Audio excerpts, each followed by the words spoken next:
people use ChatGPT exactly the same way they use Google. Vague question, vague answer, vaguely disappointed. Close the tab. The difference is Google doesn't need to know anything about you to give you a useful answer. ChatGPT does. And that one thing, that's the whole reason it either works or it doesn't. By the end of this video, you'll know which tasks in your business are worth handing to it and exactly how to hand them over, so what comes back sounds like you wrote it, not like a response to a contact form no one actually reads. Most people start with ChatGPT the same way they start with Google. They type a vague question, get a vague answer, decide the tool is useless, and go back to doing everything themselves. The tool isn't useless, but the approach is. Think about it this way. Imagine you've just taken on a work experience kid. It's their first day. They're keen. They've got no idea what your business actually does, no idea who your clients are, no idea how you talk to people. And you walk up, hand them a task and say, write me a follow-up email to a client. What are they going to give you? Something generic, safe, completely forgettable. Not because they're hopeless, but because you gave them nothing to work with. ChatGPT is that work experience kid. Capable, willing, but it knows absolutely nothing about your business until you tell it. MYOB surveyed more than 1,000 Australian business owners last year. 56% said they spend more than half their working time managing the business, not doing the actual work. More than half your day, not on clients, not on the work only you can do, on paperwork, on follow-ups, on messages you've already written 100 times and will write 100 more. ChatGPT can help you claw back some of that time, but only if you start with the right tasks and only if you give it something real to work with. Two different problems. Let's sort out both. If you watch my last video, you'll already know the bucket framework. And if you didn't, here's the short version. Every task in your business sits in one of 3 buckets. Bucket 3 is off limits, full stop. If your client is stressed, worried, making a big decision, or trusting you is something that matters, that one stays with you. No tool belongs there. ChatGPT belongs in bucket 1 and bucket 2. And that's what we're covering today. The question that tells you which bucket a task sits in: would the client you'd least want to lose feel less valued if they found out this was handled by a tool? Yes, bucket 3, and it's yours. No? Keep going. Bucket 1 tasks are the ones where your client just wants the outcome. They don't care how it got there. They don't care if it came from you, personally, or from a system. They just need it done. Nobody cares if a payment reminder sounds human. They just need to know when to pay. Here's what that looks like in practice. You're a tradie. 3 days after a job, you send a payment reminder. ChatGPT can knock that out in 10 seconds flat, every time, without you touching it. You're a bookkeeper. A client hasn't sent through a document you need. You've chased them, twice already. It's the same message you've typed 40 times. ChatGPT writes it, you check it, hit send, done. You're a consultant. Someone books a discovery call. They need a confirmation with the date, the time, what to prepare, and a link. ChatGPT handles that. Every booking, consistent, every time.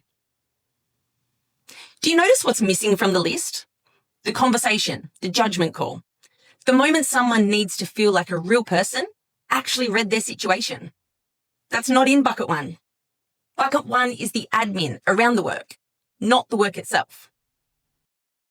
Now bucket 2. This is where most people get stuck. And it's also where ChatGPT can save you the most time, if you know how to set it up properly. Bucket 2 is AI assists, you review. The AI does the first draft, you read it, tighten it up, and send it. The quality is yours. The accountability is yours. ChatGPT just cleared some of the desk.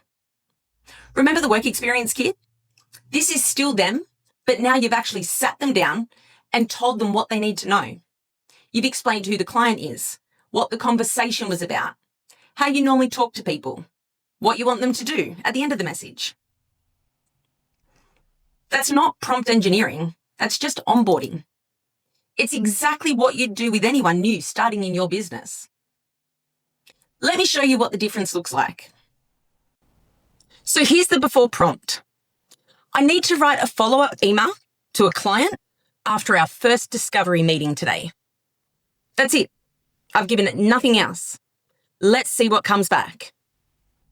From what you shared, it sounds like your main priorities are key pain point or goal number 1, key pain point or goal number 2, key pain point or goal number 3. So it's a template. Every single blank is still mine to fill in. It doesn't know who this person is, what we talked about, or what I actually do. That's not saving me time. It's just rearranging the problem. All right, same task, and this time I'm going to give it some context. I need to write a follow-up email to a client after a discovery call we had today.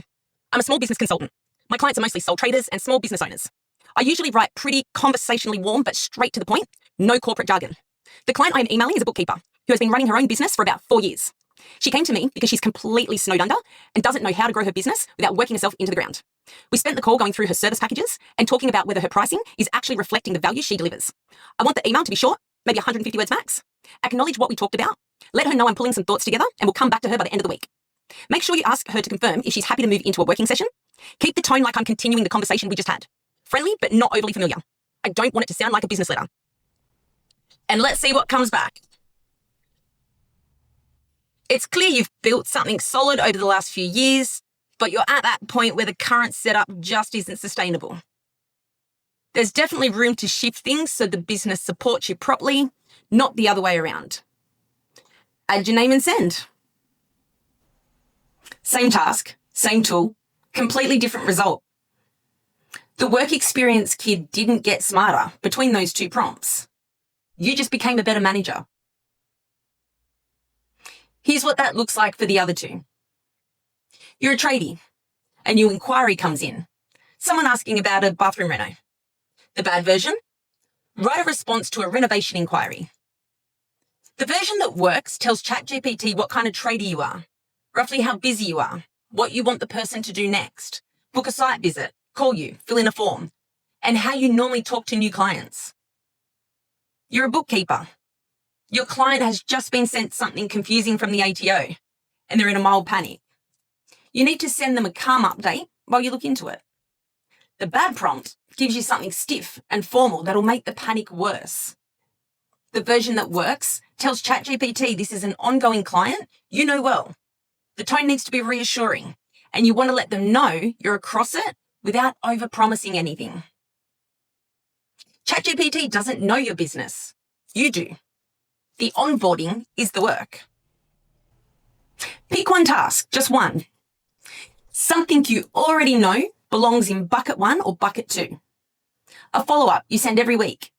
A confirmation you've typed so many times you could do it in your sleep. Open ChatGPT.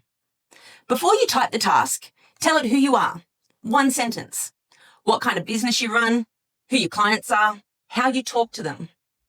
Then give it the task with context. Not just write a follow-up email, but who the client is, what happened, what you want them to do next. Read what comes back. If it sounds like you briefed someone properly, you did it right. If it still sounds like a contact form, add more context and go again. That's the whole process. You're not learning a new skill. You're learning how to hand things over properly, which if you've ever brought someone new into your business, you already know how to do. The more you document how you work, your voice, your process, your standards, the better the output gets. There's a whole conversation to be had about how to do that properly, and we'll get there.